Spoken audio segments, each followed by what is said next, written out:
అందరికీ నమస్కారం. భార్యాభర్తలు ఎలా ఉండాలి? ఈ మధ్య భార్యాభర్తలందరి మధ్య ఎన్నో తగాదాలు, అనవసరమైనవి, అవసరమైనవి, కొన్నేమో సహేతుకమైనవి, కొన్ని అసలు ఏవి కారణాలు కూడా ఉండవు. ఇలాంటి తగాదాలు ఎందుకు వస్తున్నాయి? ఈ తగాదాలు రావకుండా ఉండాలంటే మనం ఏం చేయాలి? సరే, ఎప్పుడు చెప్పుకునేటట్టే నేను ఆధ్యాత్మపరమైనటువంటి విషయాలు మాట్లాడదాం. మన పురాణాల్లో మనకి చాలా స్పష్టంగా ఎలా ఉండాలో చెప్పారు. భార్య అంటే ఎలా ఉండాలి, భర్త అంటే ఎలా ఉండాలి, ఇద్దరికీ కూడా మీరు ఇలా ఉండాలి అనేటటువంటివి చాలా స్పష్టంగా చెప్పారు. ఆ భార్య భర్త ఎలా ఉండాలి అని చెప్పేటటువంటిది ఉందే, దాన్ని ఒక్కసారి తెలుసుకుందాం. భార్య ఎలా ఉండాలి, ఇవి నీతి శాస్త్రంలో చెప్పినటువంటి విషయాలు ఇవన్నీ. భార్య ఎలా ఉండాలి, ఆవిడకి చక్కగా ఒక 6 లక్షణాలు చెప్తున్నారు. ఈ 6 లక్షణాలు ఉంటే మంచి భార్య అవుతుంది అని చెప్తున్నారు. 6 లక్షణాలు ఏమిటి? కార్యేషు దాసి, కరణేషు మంత్రి, భోజ్యేషు మాత, శయనేషు రంభ, రూపేచ లక్ష్మి, క్షమయా ధరిత్రి, షట్కర్మయుక్త కుల ధర్మపత్ని అంటున్నారు. ధర్మపత్ని అంటే ఎలా ఉండాలట? 6 లక్షణాలు. కార్యేషు దాసి అంటే ఏ పని చేసినా దాసి వలె చేయాలి. భర్తకి సేవ చేస్తున్నప్పుడు, భర్త పనులు చేస్తున్నప్పుడు, నేను ఇంట్లో అన్న వంట ఎందుకు వండాలి, నేను వంట మనిషినా? ఈ మధ్యన ఈ మాట ఎందుకు అనాల్సి వస్తుందంటే, ఒక ఇల్లాలు ఎవరో నేను వంట మనిషినా, నేను వంట చేయాలా అని సుప్రీంకోర్టు దాకా వెళ్ళింది. సుప్రీంకోర్టులో భార్యలు పని మనుషులు కారు అని తీర్పిచ్చింది. ఈ సుప్రీంకోర్టులు వాళ్ళు, నేను వాళ్ళని నేనేం అనలేను, కానీ మన ధర్మాలు ఎట్లా ఉన్నాయి, మన దేశపు పరిస్థితులు, మన ఆచారాలు, మన వంశాలు ఎలా ఉన్నాయి, దేశపు ధర్మం ఎలా ఉంది, అది ఆలోచించుకోవాలి. అన్నిటినీ ఒకటేలాగా ఒకే రూపంలో కట్టేసేయలేం కదా, అన్నిటినీ అదే తెలుసుకోవాలి. మనం పాటించే ధర్మాలు మన దేశ పరిస్థితులను అనుసరించి ఉంటాయి. భార్య దాసిగా కాదు అంటే అలా భర్త కూడా దాసిగా ఉండాలని భర్త కూడా ఉంటుంది. ఇదే పని అక్కడ కూడా వాళ్ళకు కూడా విధిస్తారు. ఒక భార్య దాసిగా ఉండాలని కాదు, మొట్టమొదట భార్య ఎలా ఉండాలి చెప్పుకుంటున్నాం. భార్య తన భర్తకి, తన ఇంటిలో వాళ్ళకి, తన పిల్లలకి, ఎవరికి చేసినా చక్కగా ఎంతో ప్రేమగా వారికి చక్కటిగా వాళ్ళకి సేవ చేయాలి. కార్యేషు దాసి, దాసి వలె పని చేయాలి. భర్త కాళ్ళు నొప్పులు వచ్చాయంటే నొక్కాలి, తలనొప్పులు వచ్చాయంటే అమృతాంజనం రాయాలి, భర్తకి అవసరం వచ్చినప్పుడు బట్టలు ఉతకాలి, ఇంట్లో వంట చేయాలి, ఇల్లు శుభ్రంగా ఉంచాలి. ఇన్ని ఉన్నాయి. అవి కాకుండా ఈ రోజుల్లో కెరీర్ కూడా ఉంటుంది. ఇన్ని ఉంటున్నాయి. కరణేషు మంత్రి, దాసి అయిపోయింది, ఇప్పుడు మంత్రి స్థానం ఇచ్చేశారు ఒక్కసారి భార్యకి. కరణేషు మంత్రి, ఏదైనా పనులు చేసేటప్పుడు మంత్రి వలె అతనికి చక్కటి సలహాలు ఇస్తూ, మంచి ఉపాయాలు చెప్తూ, అతని సహచరిలాగా అతని పక్కనే ఉండి, అంటే ఒకళ్ళు ప్రెసిడెంట్ అయితే ఇంకోటి వైస్ ప్రెసిడెంట్ అనమాట ఆ ఇంటికి. ఆ రకంగా ఆ స్థితిలో ఉంటూ భర్తకి పూర్తిగా సహకరించాలి, భర్తకి మార్గదర్శనం చెయ్యాలి మంత్రి వలె. మంత్రి అంటే మార్గదర్శనం చేసేవాడు, చక్కటి బోధ చేసేవాడు. అంత గొప్ప స్థానం ఇచ్చారు భార్యకి. దాసిగా ఉండాలా అని దుఃఖపడే వాళ్ళకి పక్కనే ఏముందో చూడండి. మంత్రి వలె నీకు అంత పెద్ద పదవి, భర్తకే మార్గదర్శనం చేయగలిగేటటువంటి స్థానం. అంత తెలివిగా ఉండాలి, అంత చతురతతో ఉండాలి. కనుక ఇవి 2. భోజ్యేషు మాత, అన్నం పెట్టేటప్పుడు భర్తకి తల్లి వలె అన్నం పెట్టాలట. భార్య తల్లి ఏమిటి అయినా సరే, తల్లి వలె కడుపు ఆకలి చూసి భర్తకి ఏది ఇష్టం, ఏది లేదు, ఏది తింటే భర్తకి అరుగుతుంది, ఏది తింటే భర్తకి అరగదు. కొంతమందికి ఎలర్జీస్ ఉంటాయి కనుక ఇది భర్తకి ఎలర్జీ కనుక ఇది చేయకూడదు. కొన్ని వాళ్ళకి ఇష్టమైన ఉంటాయి కనుక ఇది భర్తకి ఇష్టమైంది కనుక ఇది చేద్దాము. ఈ రకంగా వడ్డిస్తే భర్తకి ఇష్టం, ఈ రకంగా పెడితే భర్తకి ఇష్టం, ఈ రకంగా వండితే భర్తకి ఇష్టం అని ఆ విధంగా చేసిస్తూ తల్లికి తల్లి వలె, అంటే ఉన్నట్లుండి తల్లి స్థానం వచ్చేసింది. తల్లి వలె భర్తకి అన్నం పెట్టేది. భోజ్యేషు మాత అంటే భోజనం దగ్గర తల్లి వలె వ్యవహరించేది. శయనేషు రంభ, తల్లి నుంచి ఒకసారి మళ్ళీ పడకటింటికి తీసుకెళ్ళిపోయి రంభాస్థానం ఇచ్చేశారు. అంటే భార్య స్థానం, అతనికి ఆనంద పెట్టేది, అతన్ని సుఖ పెట్టేది, అతని వంశాన్ని వృద్ధి చేసేది, అతని పడకటింటిలో అతనికి అనుకూలంగా ఉండేది, అటువంటి రంభస్థానం ఇచ్చారు. శయనేషు రంభ, పడకటింట్లో రంభ వలె ఉండాలట. చక్కగా అలంకరించుకుని అందంగా ఉండి భర్తకి కామోద్రేకం కలిగించి అతనితో సత్సంతానాన్ని పొంది ఇన్ని మార్గాలు భార్య చేయాలి. ఆ తర్వాత రూపేచ లక్ష్మి, చూడటానికి లక్ష్మీదేవిలా ఉండాలట. ఎవరైనా చక్కగా మంచిగా శుభ్రంగా ఉండి అందంగా అలంకరించుకుని ఉంటే లక్ష్మిలాగా ఉందంటాం చూడంగానే అటువంటి లక్ష్మీ స్వరూపంలాగా కనిపించాలి భర్తకి. ఇంటికి అందుకని అసలు ఇల్లాలంటే గృహలక్ష్మి కదా. ఇంటికి రాగానే వీళ్ళు జిడ్డోడుకుంటూ దుఃఖంగాను, అరుచుకుంటూను, ఖర్చుకుంటూను, లేకపోతే అశుభ్రంగాను, అసహ్యంగాను అలా ఉండకూడదు. రూపేచ లక్ష్మి, లక్ష్మి వలె భర్త కంటే కనిపించాలట, ఇంకో రూపంలో కనిపించడానికి లేదంటున్నాడు ఇక్కడ ఈ నీతి శాస్త్ర నీతి శాస్త్రం చెప్పినటువంటి రచయిత. రూపేచ లక్ష్మి, క్షమయా ధరిత్రి. తప్పులు చేస్తారు ఎవరైనా సరే, అసలు తప్పులు చేయడం మానవ సహజం. టు ఎర్ర్ ఈస్ హ్యూమన్ అని మనకి ఇంగ్లీష్ సామెత ఉంది. ఉరువిజనులకెల్లా నుండు తప్పు అంటాం తెలుగులో. సంస్కృతంలో కూడా ప్రమాదో ధీమతామపి, ఎంత ధీమంతులైనా చిన్న చిన్న తప్పులు చేస్తారని ఉంది. అటువంటి తప్పులు ఏమన్నా చేస్తే భర్త క్షమించాలి.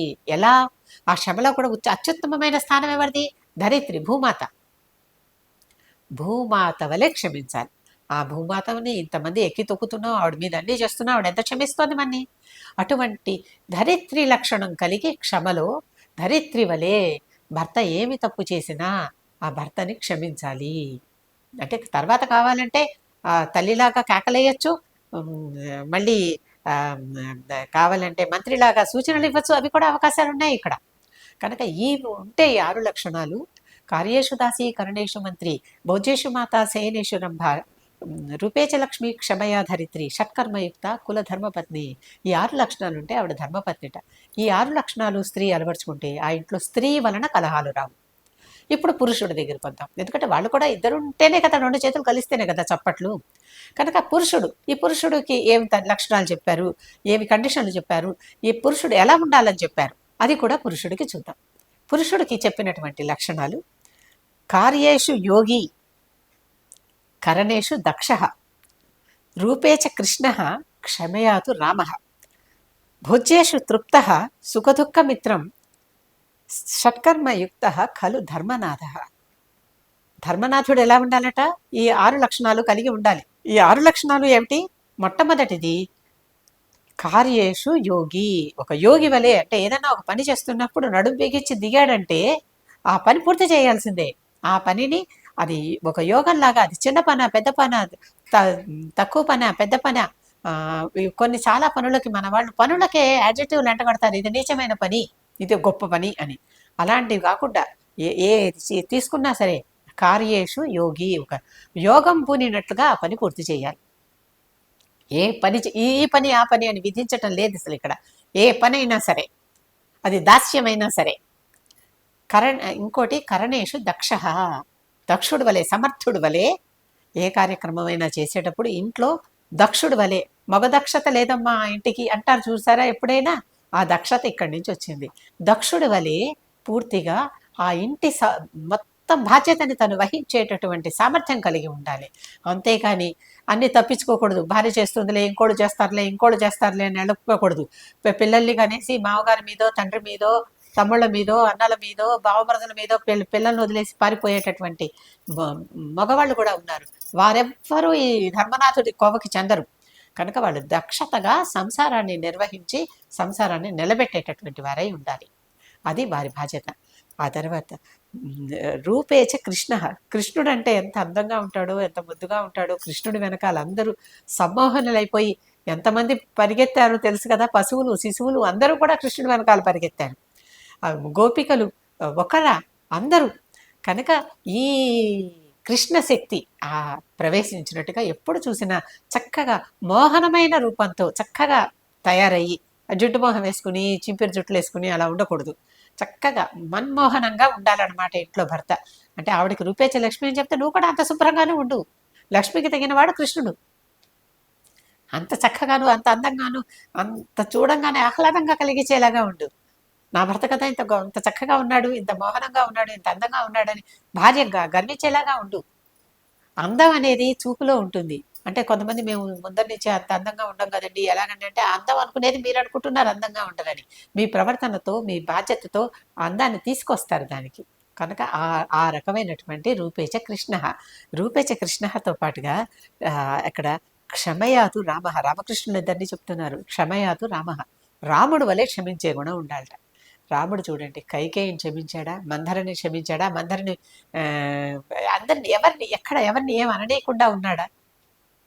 చిట్ట చివరికి రావణాసురుడి సోదరుడు అని తెలిసినా కూడా విభీషణుడికి శరణంటే శరణిచ్చాడా?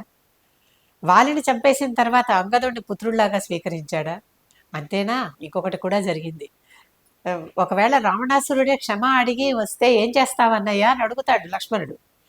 అప్పుడు కావాలంటే రావణాసురుడికి నా అయోధ్య రాజ్యం ఇచ్చేస్తా, విభీషణుడికి మాత్రం లంకే అంటాడు.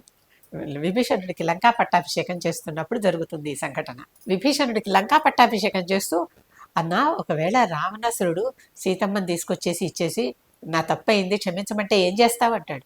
అప్పుడు రావణాసురుడికి నా అయోధ్య ఇస్తాను, కానీ ఈ లంక మాత్రం విభీషణుడిది అని అలా చెప్తాడు. అంటే అసలు ఆ క్షమకు అంతం లేదు. ఎట్లాంటి వారిని, భార్య మీద నిందలేసిన వాడిని కూడా క్షమించి వదిలేశాడు. ఎంతమందిని అలా తేలికగా వదిలేశాడు. అంటే శిక్ష పడాల్సిన చోట శిక్ష వేశాడు, క్షమించవలసిన చోట క్షమించాడు. ఆ క్షమాగుణం రాముడిది. అటువంటి క్షమాగుణం ఉన్నటువంటి రాముడిలాగా ఉండాలి క్షమ చూపించేటప్పుడు. అంతేనా? ఇంకా భోజ్యేషు తృప్త. ఇక్కడ అందరూ కూడా, పురుషులందరూ కూడా నేర్చుకోవాల్సిన సూత్రం ఇది.